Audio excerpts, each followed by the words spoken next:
Welcome to the Three Championship Drive podcast on YouTube, hosted by me, Lance Caporossi. Follow me on X at Lance Caporossi, the same way you see it spelled on the screen.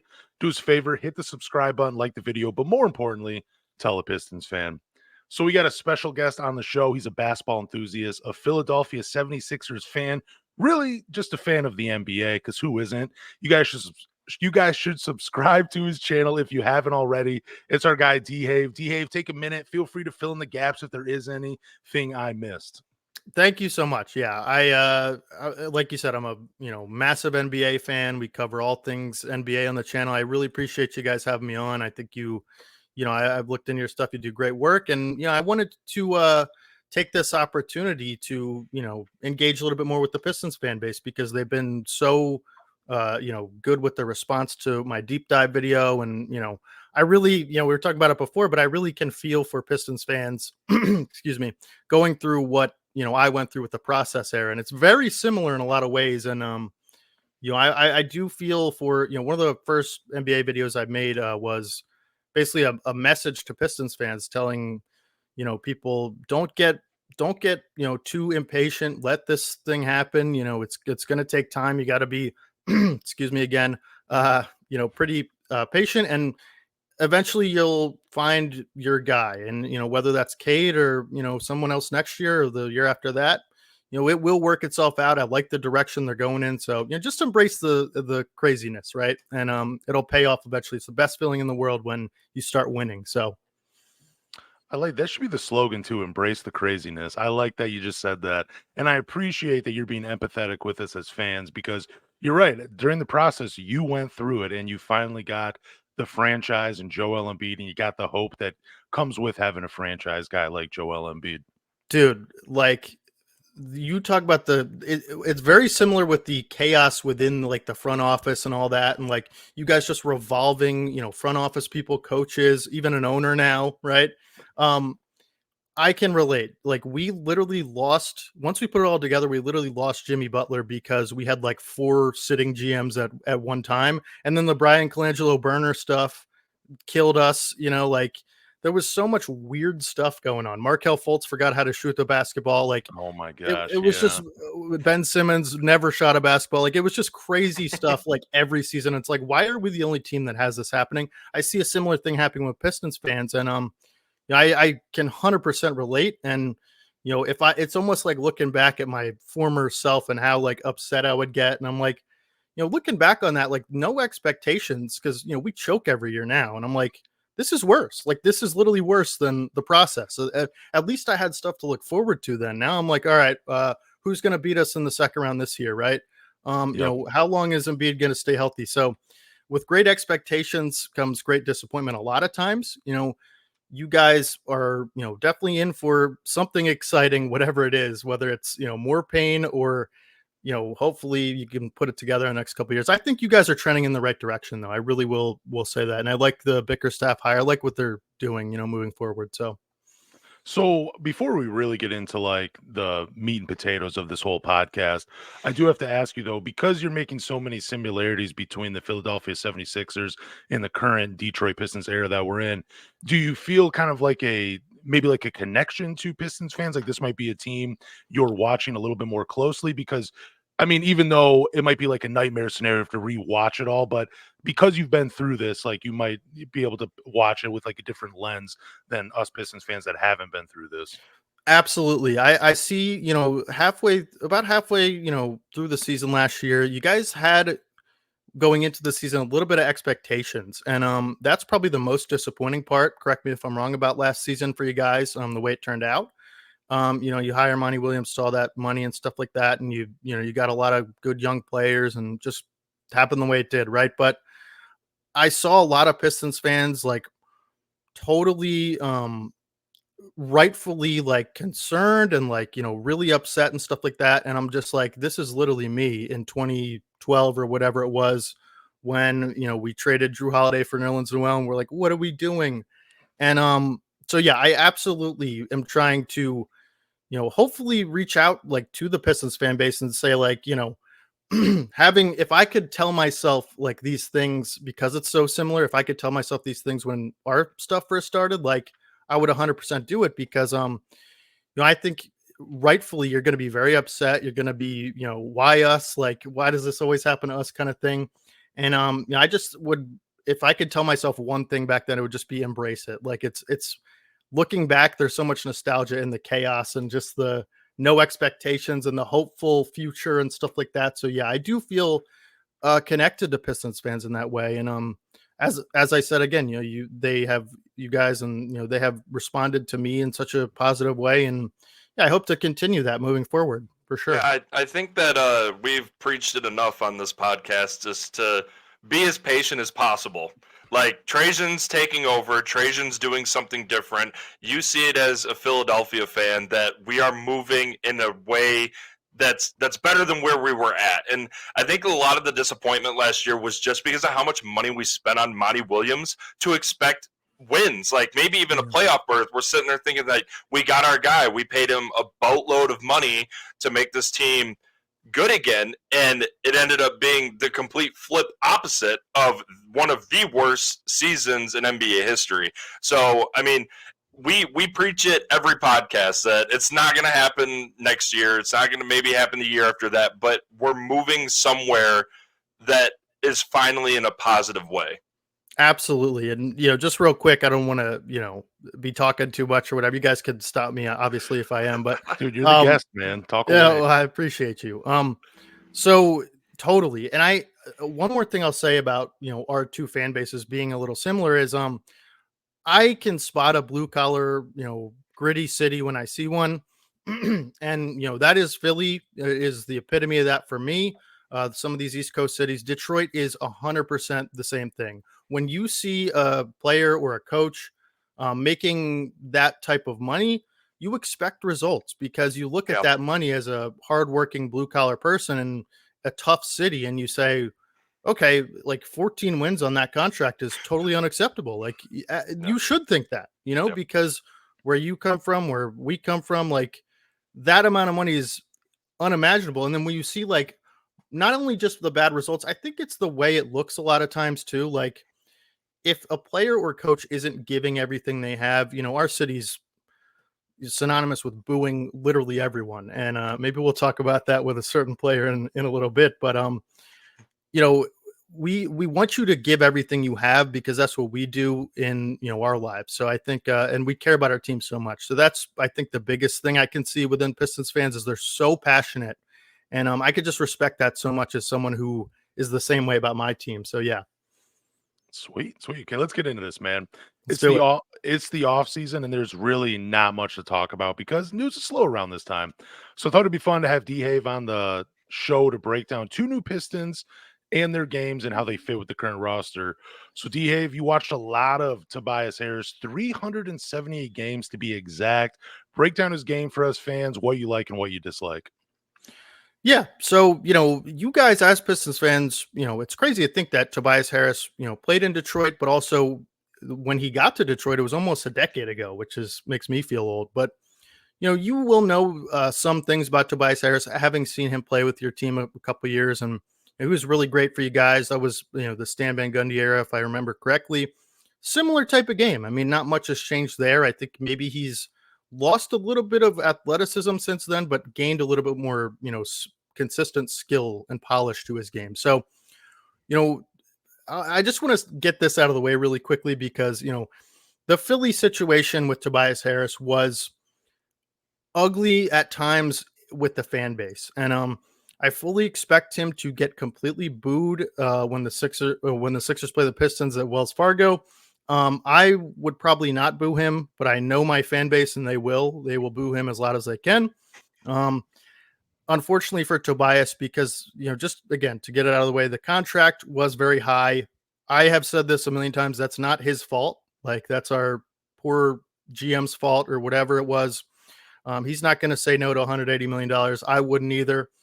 And, to be fair to him, he never lashed out at the fans. He never, pulled a temper tantrum like some other Sixers players of recent memory. And I respect him so much for that. But as far as his game, what you can expect from this player, he's a great stretch four, right? I mean, he's a very efficient offensive player. He has a unique ability to finish in traffic. He's a strong guy, big frame to him. He can handle the ball. He can create a little bit for himself. These are some of his strengths. Again, the numbers are always going to be efficient. He'll never try to do too much. He knows his role.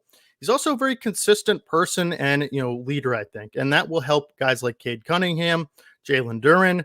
I think actually people are talking about the Cade Cunningham fit. I actually think Jalen Duren might benefit from Tobias Harris the most because his ability to stretch the floor is going to open things up for Duren. So I think Tobias Harris is just going to be a consistent, 15 to 20 a game. Never really going to do anything crazy. I don't think he's ever going to really take over a game for you guys. But at the end of the day, this is a guy who's very durable. Give you at least 70 games next season. Hopefully, can provide production to what he's given my Sixers. Solid rebounder. Not really a liability defensively. Like, I just think he's a solid complementary piece.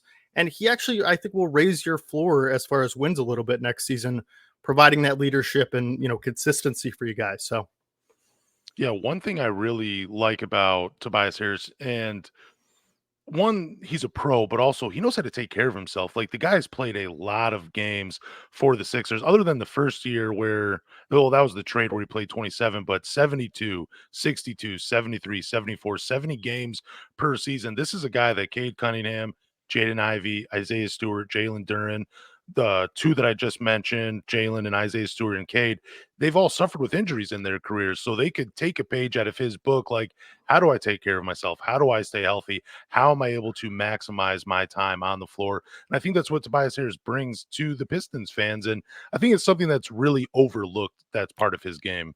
100%. Oh, go ahead. Go ahead. Sorry. And like what too is like watching him when he did play in Detroit. Like, we weren't a great basketball team, but you could tell he actually genuinely liked being a part of that culture. Like, he liked being in the city. Like, you could tell that he enjoyed to play basketball in Detroit. So I think that's why it's one of his big keys of coming back and probably ending his career in Detroit with us. And I'm 100% okay with that, because you mentioned he has so many good qualities about him, not only as a basketball player, but as a person.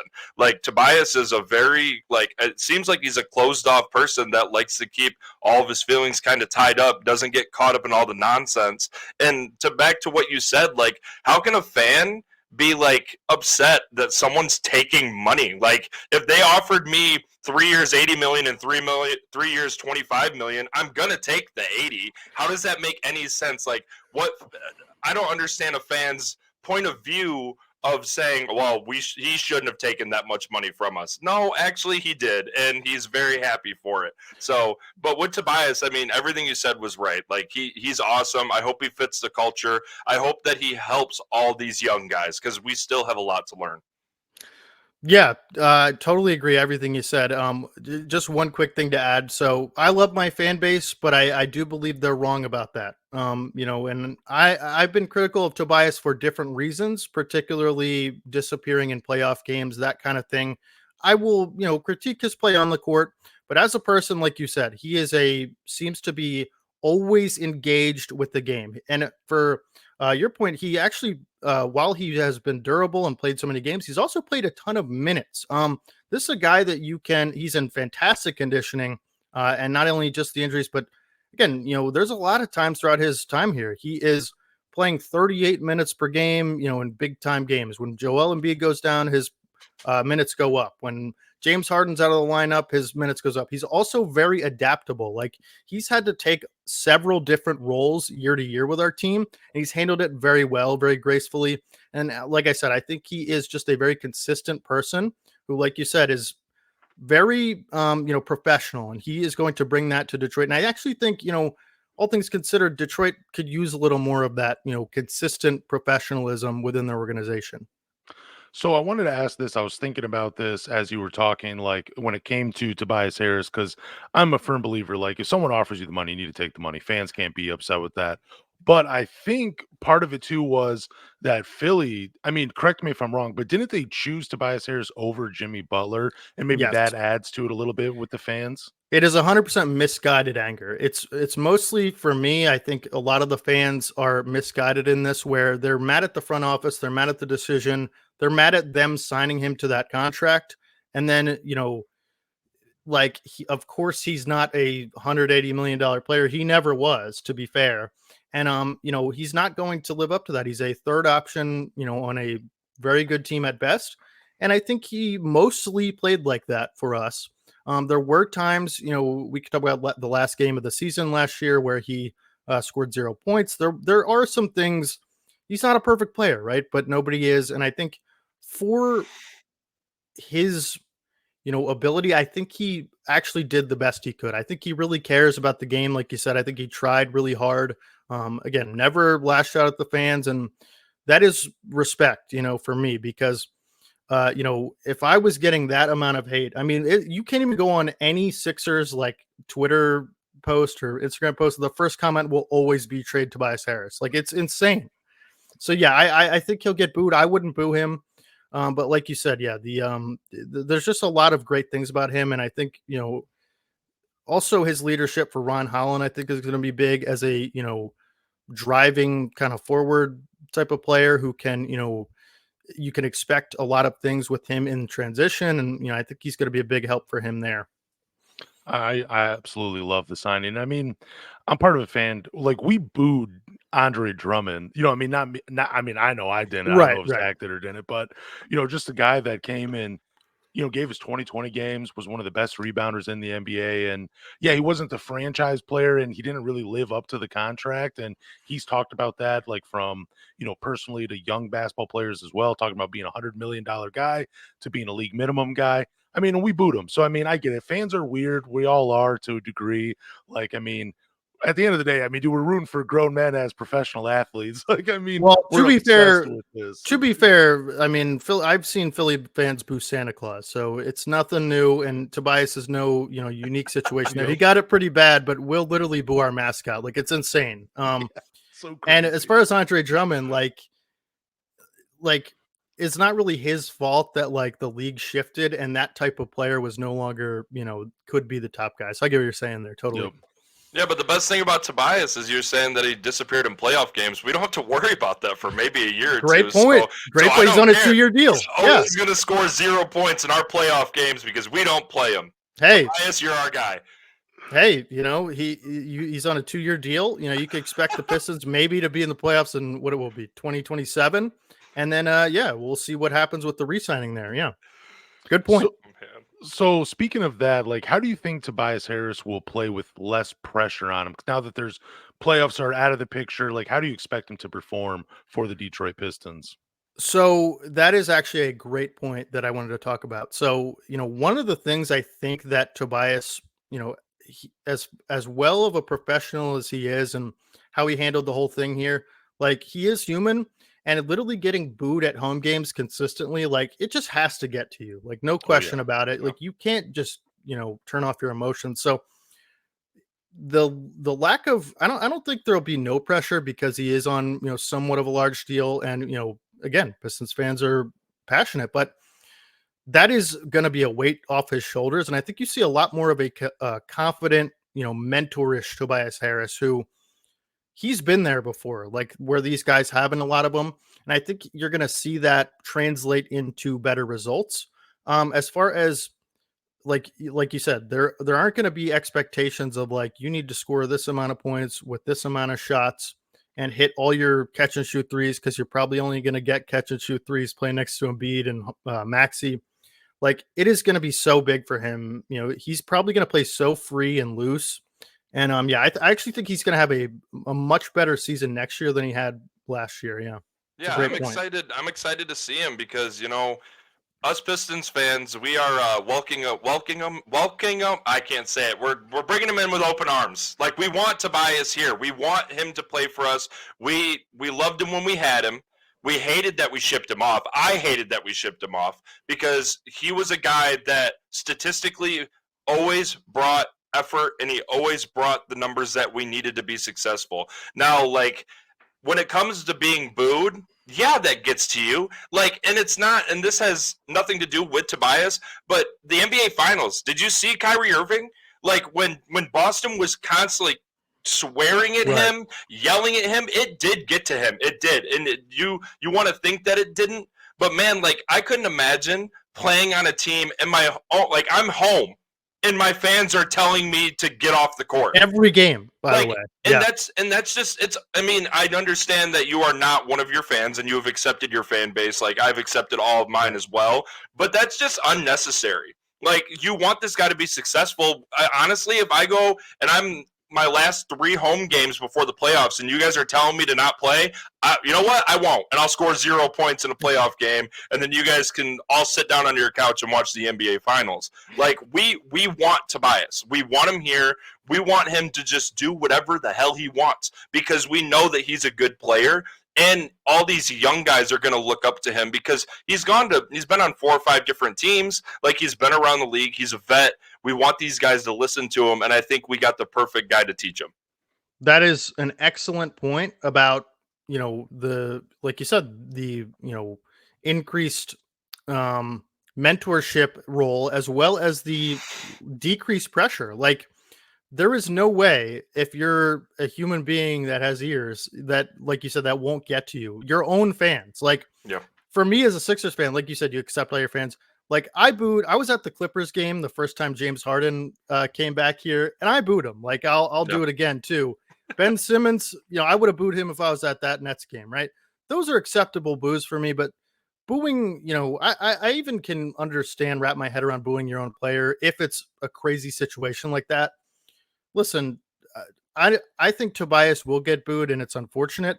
As far as like you guys welcoming him, like again, that has to be the best feeling in the world for him, and I think he's going to use that as fuel to perform for you guys because, like everyone knows, like if people are going to yell at you, for and you're really doing everything you can, like that's not going to help anything. It's only going to make it worse. So yeah. I'll hold this 0 point, Sixers fans. I'll go get paid $50 million in the offseason. Have a good one. Yeah, basically what happened. Yeah, and I think we'll move on after this. But my final point on the whole booing thing is, there are some times I will boo a player and I will lose like interest in them just because. I mean, even sitting at like watching a game from my house, I can tell when a player gives up and just stops trying as hard as they can. Like it's very obvious. Like we see it in all walks of life. But when I see an athlete that gets paid a ton of money, which I'm perfectly fine with, but if you're going to give up and you're not going to perform to your best of abilities, yeah, you're going to get like the worst side of fandom from me. That is exactly the problem with the Sixers. Again, that's misguided on Tobias, but like you said, for Pistons fans, probably the same thing. We want you to show us that you care. Yep. We want you to dive on the floor for loose balls. Again, we're fine with the market that the NBA brings, but like if you're not, it makes us feel like you don't care about winning, I think is the thing. And that's unacceptable for cities like ours. I think that's a good point. Yep. So Paul Reed was brought in by the Detroit Pistons, and to some fans, it was a puzzling move. So please, DeHave, break down his game for us and give us your likes and dislikes about B-Ball Paul. Oh my goodness. Okay. Likes, everything. First of all, coolest nickname. Yes. Is named after the sport. Second of all, he sells Out the Mud merch. Go check it out. Third of all, this is probably the most fun guy on your team. Like, no question about it. You are going to love Paul Reed. I don't care what role he has. We'll talk about that probably. But like, excuse me, I got some on my eye. But like, Paul Reed, as far as his skill set, like he talk about a guy you'll never boo. Like he gives every ounce of energy he has. Talk about a guy that wants to be great. He works so extremely hard at his craft. Every year he's been with the Sixers, he improved. He came into us as a second round pick that, had some intriguing kind of skills. Like he's a great athlete. He kind of has some guard skills to him at an undersized center. He's best utilized for me as a, energy backup 5 off the bench. Now we can talk about in a little bit if you want, like how that's going to work with the Pistons, but I don't think he's ever going to be able to be a starting caliber center because of the lack of size. And I think his best ability is as an energizer who makes a ton of big plays in small windows. Like if you're down 5 points, you put Paul Reed in the game and he will just eat the matchup alive for like quick 3 minutes. He's going to make some plays next season for you guys that you're going to be like, oh my goodness, I didn't know he had that. Like I'm talking about like reverse over and around layups, like as a center. Like Some of these, he's a very fluid finisher, excellent offensive rebounder. He could be arguably one of the best on your team, just on paper. I mean, last season, I think he averaged around 3 in 20 minutes per game. Defensive rebounding it's okay. I think one of his weaknesses is just the lack of size, right? He's going to get kind of pushed around sometimes with bigger matchups. Saw it last season with my Sixers in the Knicks series with those two monster centers, Hartenstein and Mitchell. But as far as like an energizer guy that can come in and just like hype up your bench, everyone loves Paul. Like B-ball's the man. He's a great finisher. Like I said, a fluid finisher. He actually expanded his game to the 3-point arc this season, which was incredible. He's got a weird kind of janky kind of form to him, but it goes in, man. So mid-range, 3-point shooter, is good free throw shooter. Defensively, he has some versatility to him. I think he can step out to the perimeter and use his kind of, wing type athleticism, to hang with some perimeter guys. And on the interior, he could block some shots for you. I just think, he's going to get better and he's going to get more confident with that jump shot. And I think that's big at the center position. I know you have Stewart, who's also a decent 3-point shooter, but I think he's just kind of a different look for you guys at center. It could be a matchup thing where you play him, stagger minutes with Stewart and Duran, depending on the matchups, whatever it is. If you need an energizer guy, he comes in. Injuries happen, knock on wood, they don't. But yeah, I mean, you guys are going to love B-ball Paul. You will never, he's on a bigger contract than maybe his role might suggest, but there will be no issues with you guys with Paul Reed. He's going to fit in day one in Detroit, 100%. So what kind of, I mean, we have Isaiah Stewart, who kind of, like, when you're describing Paul Reed, you're kind of describing Isaiah Stewart. Like, it's no secret they're very similar players. I think Paul Reed might be the better athlete, but Isaiah Stewart might be, the better 3-point shooter, because I think he shot like 34%, somewhere around there, but on like 4 threes a game, like higher volume. Bigger volume, 100%. Yeah, you're right. But I mean, what kind of role, and do you see Paul Reed stealing minutes from Isaiah Stewart? Because again, like, you're bringing this guy in, and I have to imagine they do want to have a role for Paul Reed because, like you said, his contract, like, he's getting paid a little bit more, even though I don't think it's fully guaranteed up until a certain point. You're I have right. to look at it again. But like, what kind of role do you see him stealing minutes from Isaiah Stewart? Well, I think the interesting thing there is, you could look at it as a logjam, or you could look at it like, I will ask you a question off of your question. Did Isaiah Stewart play significant power forward? Did he play a little bit more power forward last season that you know of? Yeah, he did. He played majority of his minutes at the 4 spot, which, people that have listened to this podcast, I want to see Isaiah Stewart as a backup 5 more than anything, because I think he will feast at that position. And he played like 30 minutes per game for the Detroit Pistons. But most of us that have watched him said, he can play a little bit of 4, but if that's his primary position, it feels like it's a disservice to him. I think he's much more better as a backup 5. Yeah, because that's kind of exactly how I see Paul Reed. Like, I know he can shoot and he can probably guard most 4s. The problem is, like you said, he is best utilized, Paul Reed, as a backup 5, play around 20, 25 minutes a game. Have to see how much better the jump shot is next year on volume. But like you said, I don't think it's necessarily a situation where he's going to take a role from Isaiah Stewart. I think it could be a situation where instead of 30 minutes per game on Beef Stew, you see more like, 20 for him and 15 for Paul Reed, or 15 each, right? That way you always have a guy that is a big body, who's a versatile defender, can guard bigs and wings in space, that can finish around the rim, that can rebound, provide quality hustle, and you always have them on fresh legs. So that could be a situation. Again, I talked about the matchups, how, if you need a little bit more athleticism, like you said, B-ball's probably a better athlete. If you want to space the floor a little more, you could go with Stu. Again, injuries happen. Maybe it's a situation where they're looking for the better guy in practice, and maybe the loser's out, right? Unfortunately, but it could be a situation like that. Like, hey, we want to see between you guys who's going to win this job. You talked about, I think one of your recent podcasts, how JB Bickerstaff said, this is going to be, everyone's going to earn their minutes, right? Yep. I think you got to be okay with whatever that result is. I know Beef Stew's a fan favorite, but either way, I think the better guy wins the job, whether it's backup 5, whether it's staggered 5 and 4 minutes. I think it'll be okay. I think it's never a bad thing to have too many versatile, good players, right? So I think Bickerstaff will figure it out. We've seen him succeed with multiple centers. If he can make Evan Mobley and Jared Allen work offensively, I think he can figure something out here. And again, the big thing to note, both these guys are young. They certainly haven't played their best basketball yet. I don't think so. And question to you, because you are a diehard Philadelphia 76ers fan.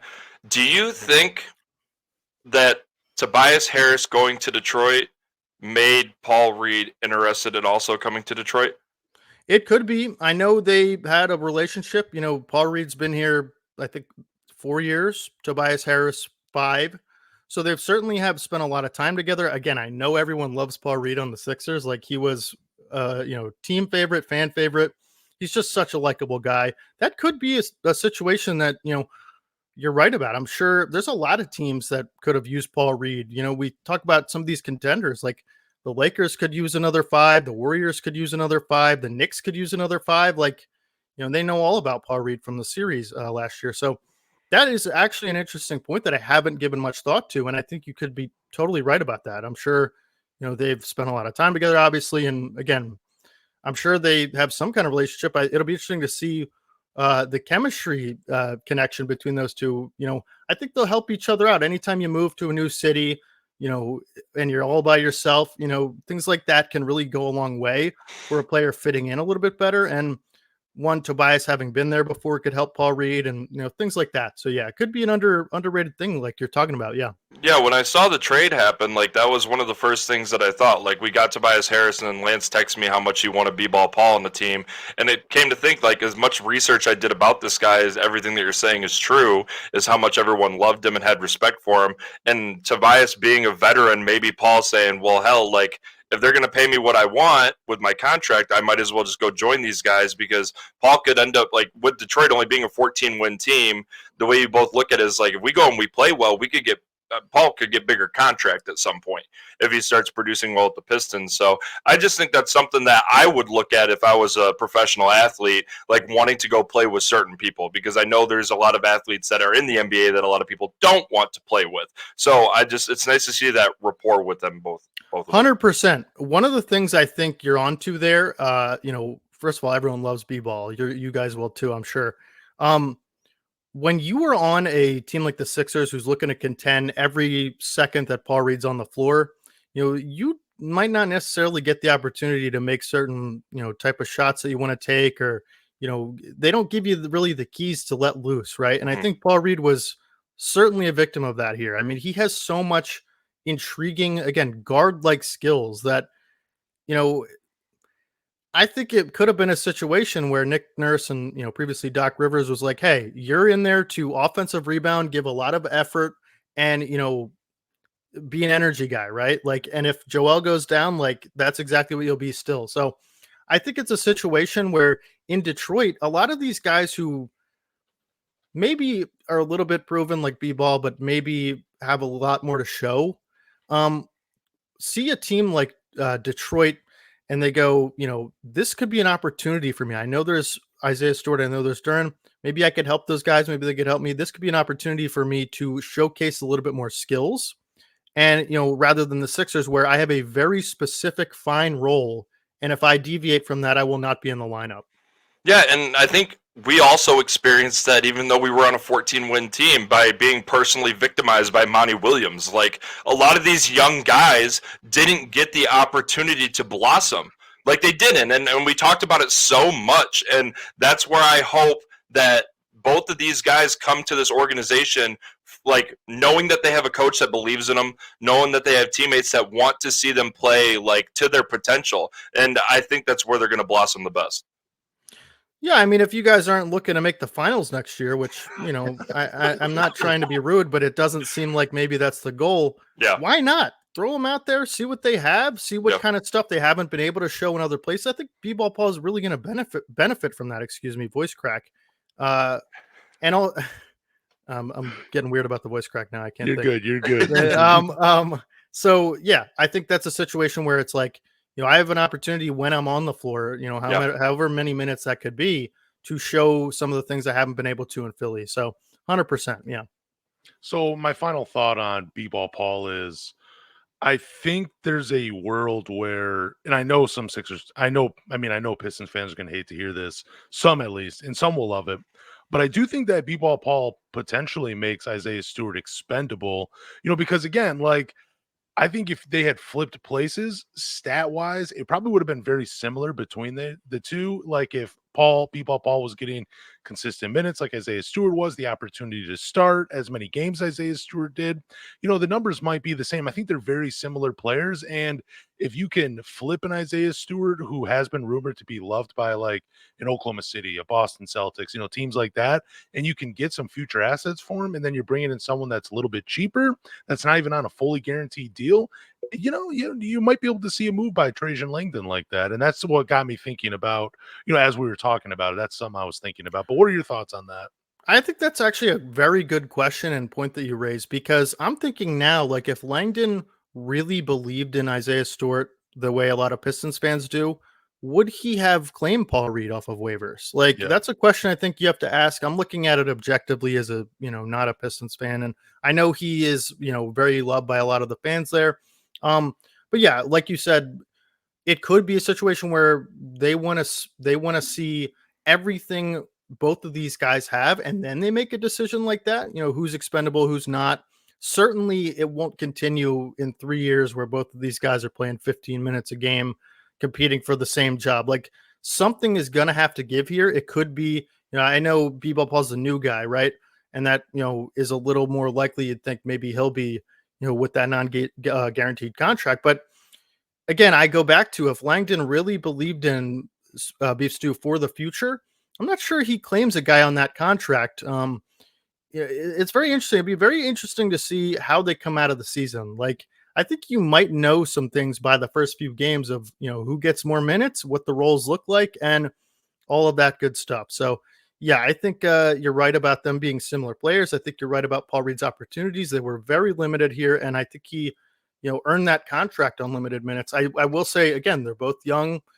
I would have to believe neither of them have played their best yet. And I do think Beef Stew, like you said, there are teams that need a quality backup five who is a little, versatile skill set wise. And I think he could be a very good candidate for that. If you told me right now, if I'm a Pistons fan, hey, you could get maybe a young piece and like a first round pick for Beef Stew. What are we thinking about that? Yeah. No, exactly. 100%. You got to take it. If you can get some future assets for Isaiah Stewart, you have to take the trade, because even though we may have not seen the best basketball from him yet, he is still very limited in what he can do on the basketball floor, just because of, the limitations he has athletically. Like, I mean, it holds him back just a little bit to be, and I mean, I think that's a fair critique of his game. Sure. And I think another thing is like, yeah, maybe Langdon, like in a funny way, is like, hey, here's an athletic version of Isaiah Yeah. Stewart. We're definitely not trading Isaiah Stewart, though. We're just going to see what happens, right? I'm just excited to see these guys compete. Like, at every level right now for the Pistons, at every single position, you guys, they're going at each other for starting spots.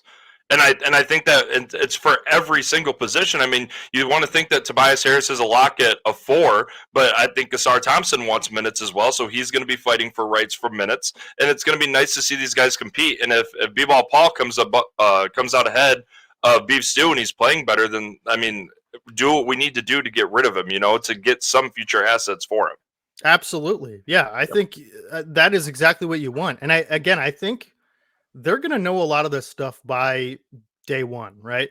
Game one, I mean, season opener. So again, I think throughout the first 5 games or so, you're going to learn a lot about how Coach Bickerstaff views some of these players.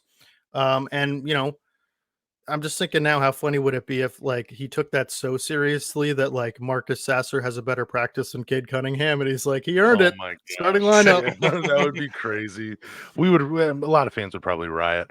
So the NBA schedule for all teams was just recently released.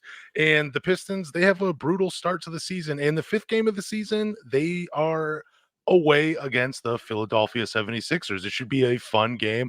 Hopefully, it's not over by the end of the first quarter. But let's talk about some matchups that we want to see in this game. DeHave, take it over. What kind of matchups do you want to see between the Sixers and the Detroit Pistons? So one of the more fun matchups I'm looking forward to, just for my entertainment value, would be Tobias Harris matched up against the Philadelphia 76ers fans.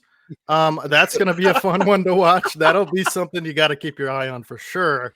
I'm not sure if that fits game. Is that a home game or an away game for the Pistons? It's an away game for us. Oh my goodness. Okay, yeah. So Yeah. we're gonna know right away how. Sell out. Yeah, 100%. Yeah, yeah. That'll be a fun one for me to watch. No, but in all seriousness, I'm excited to see Duren and Embiid. You know, that's gonna be fun.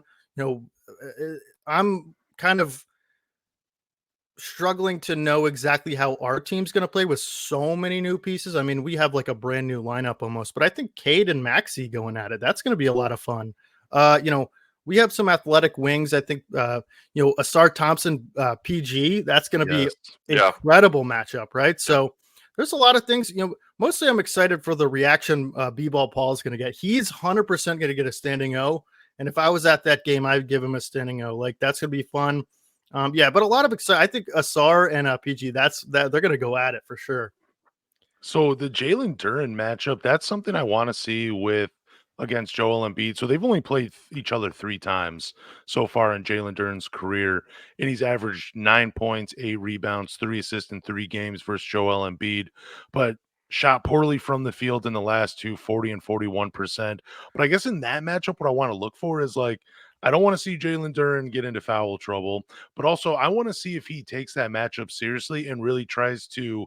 You're not going to lock up a Joel Embiid, but if he actually tries to use his athleticism and that effort that we've talked about on podcasts before, if he tries to use that on the defensive side to make things difficult for Joel Embiid, that's a matchup I'm really going to look for. And then Asar Thompson and Paul George, that's just one that I really want to see because I love Asar Thompson's defense and I love him trying to lock guys up. And yeah, maybe hopefully we get to see some of that. But Zach, what about you? What are some matchups you want to see? Well, let's just hope that Jalen Duren took a little bit of learning at his USA practices versus Joel Embiid and maybe can actually use that in the regular season to his advantage. Granted, he probably won't because Joel Embiid is an absolute unit. So stopping him and leaving him at like 25 and 10, that's a good game. So, but actually, I know that the Asar Paul George is going to be great. Mine is Jaden Ivey versus Tyrese Maxey. I think Jaden Ivey has a lot to prove this year. In Game 5, he's going to want to show Coach, hey, Bickerstaff, I need minutes. I need to play. And we're talking speed by each player is very equal because Jaden Ivey is one of the fastest players in the NBA. So I don't think Cade gets a Tyrese Maxey matchup. I think it's Jaden Ivey. I think this is Jaden Ivey's game where he can actually play some lockdown defense. You can control Tyrese, but once Tyrese gets hot, it's absolutely game over. But the Asar Paul George will be a good one as well if Asar can stay out of foul trouble. Yeah, well, I was going to make 2 points. So first of all, that is a excellent point. I could imagine them like before tip off. Let's see who's faster today. Like, you know, let's race up and down the floor on both ends. And yeah, I don't know who would win that actually. I think Ivy might be a little bigger than Maxey and he might have longer strides. We'd have to see, but that's a great point. Yeah, them going at it would be fun. I think as I was going to say, as far as having like the big, you know, I don't know if you want to call it log jam, but one of those guys is going to get in foul trouble against Embiid. It's just a given. I don't care who it is. Like he is just going to draw those fouls, do that, you know, weak ass flopping stuff that he does. I'm trying to pander to other fans here, you know? Yeah. No, there's a good chance one of them gets in foul trouble. And so to have some of those backup, you know, kind of guys that can come in, that's a good move. You always have fresh bigs that are, you know, hungry and athletic. B-ball Paul, that's going to be so fun to watch them go against each other. I'm gonna love it. One thing I'm looking forward to in this game And I forgot that they both signed with the Philadelphia 76ers. Reggie Jackson and Andre Drummond, off the bench for the 76ers, like two guys that I've watched a lot when they were in Detroit. Loved Reggie Jackson. I'm hoping that, those two connect. I mean, even if it's like just an early first quarter alley oop, that's just something I want to see from those two. This is going to be a lot of fun. I really think the matchup, though, it's more in favor of the Philadelphia 76ers in this one. I mean, looking at the roster just up and down, I mean, man, dude, Eric Gordon, I forgot he was on this team. Kyle Lowry, yeah, a little over, the hill a little bit, but Kelly Oubre, Jared McCain, Caleb Caleb Martin. Martin. Yeah, dude, it's going to be a lot of fun. You guys are looking in for a really exciting season as a 76ers fan. I will say this offseason going into the season, I have never been more excited in my entire life going into a season. The only other time I've been as excited would be after the Jimmy Butler trade, because that's when I think we had the best chance to win. We Yeah. were pretty good that year. Unfortunately, the Kawhi Leonard thing happened. That's interesting about Reggie. I totally forgot about Reggie Jackson with the Pistons. I know he had a nice contract there, and that he was I actually really like the Reggie Jackson signing. I'm not sure if he's going to be our third string point guard, if he's going to play that much. Like you said, we have Jared McCain, Eric Gordon's going to get some of those minutes. Kyle Lowry is a little bit better defensively, I think. So yeah, we're looking really good, but Andre Drummond, I'm sure, a lot of Pistons fans might have some mixed feelings about. He was actually here in Philadelphia for a little while. He was involved in the James Harden trade, unfortunately. He was so good for us that season when Joel needed a rest day. He could come in. He has similar size, and Paul Reed just quite frankly couldn't provide that because of you can't teach size, right? But yeah, I think this isn't a Sixers podcast, but sorry, but like No, you're good. no man, I'm just excited. Like last offseason going into it, we had the whole James Harden thing. It was looming, right? Then they make the trade, whatever. And then before that, it was Ben Simmons. And it's like every offseason there's something.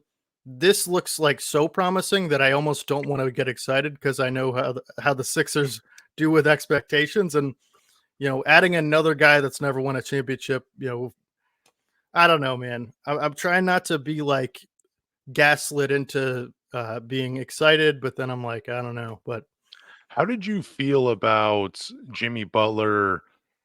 I wouldn't know if you'd call it recruiting, but like when he's obviously still in Miami, but him and Joel Embiid, that relationship that they have. Were you ever nervous that Joel Embiid would have maybe he still would like force a trade and go to Miami, and like you might have to witness how good those two could be if they got to play a little bit longer, but just not for the Philadelphia 76ers? that's one that would like literally crush my soul. Like there's not many that would like crush my soul, but that one might make me not watch the NBA for a whole year. Like I don't know how I'd do the channel with that. No, I was worried last season when Joel Embiid, it was pre-Harden trade. Joel Embiid went on this, podcast or whatever, and he said, I don't know if you guys remember, but it was like a little clip, and he's like, I just want to win so bad. Like, I don't care where it is. Or he's like, I don't know where that's going to be. Kind of like hinting. And then he had some like, he took his affiliations away from the Sixers on his Twitter bio or whatever and that kind of thing. And I'm like, this is it. This is where he says, I don't want to play here anymore. And luckily we weathered the storm last season. I could see how Joel would be super frustrated with this franchise. We constantly a revolving door of talent around him. There's never any continuity. I think we're starting to figure that out. I love Coach Nurse, but we got lucky with Tyrese, man. Like that was a late first round pick and he kind of saved us there. But like, yeah, that one would totally kill me. Like I know they're like best friends and him just leaving and making the finals the next season was a killer too, to get Josh Richardson for it, which, no disrespect to him, but Dude, I mean, come on. One time, I don't even know why I tweeted this out one time. This was years ago, where I remember Jimmy Butler. When he first signed with Miami, I think it was to Keith Smith. I responded, and I was like, "Dude, I think Jimmy Butler's over the hill. I would definitely take Josh Richardson over." He Jimmy was Butler. promising at that time. Yeah, you're right. But dude, I'm so glad that's buried somewhere. I'm sure you could find it, but I'm not that popular enough where people are going to dig it up and be like, dude, you're an idiot. I can't Not believe you yet. said that. Not yet.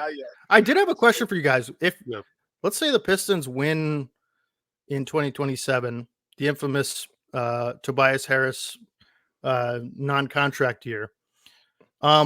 Would you guys change the name to for championship? The podcast. What happens then? Yeah, no, see, Zach asked me that too, and I Ah, don't know if I would because, like, 3 championship drive, like, that was where the Palace of Auburn Hills was. That was the street name. So, I don't know. I mean, 4 championship drive, maybe I would. Maybe I would. I that would mean, be a it. cool like a kind of like not attention. Like people would like look at that and be like, it's kind of a fun brand move. It's like Yep, something that could just be a fun little shakeup. But yep, I was thinking about that when I'm looking at your name. I'm like, suppose they win, like what happens then? You yeah, might have to keep it. It's iconic, yep. It's iconic. You're right. It definitely is. So that's where we're going to end this podcast. DeHave, thanks for jumping on. I'll drop all of your links, all like your YouTube, your social media in the Thank you, description man. below. But feel Thank you so free to much. tell everybody where they can find you at. Well, thank you. Yeah, thank you so much for having me on. I actually had a blast. This was a lot of fun for me. And first of all, just good luck to your Pistons next season. Like honestly, be watching a lot of games and hope to, do something more in the future with you guys. I love being on here. But yeah, you can find me youtube.com/DeHave. It's at DeHave, whatever it is. Twitter.com/DeHave1. I'm gonna be starting on streaming on Twitch again pretty soon. Probably within the next week or so. I'm gonna be starting, pretty regular streams. So twitch.tv/DeHave there. But yeah, daily content on my YouTube channel. I put a lot of effort into it. Have a lot of fun. NBA, just all things NBA every day. That's my slogan. And yeah, youtube.com/DeHave. Thank you so much.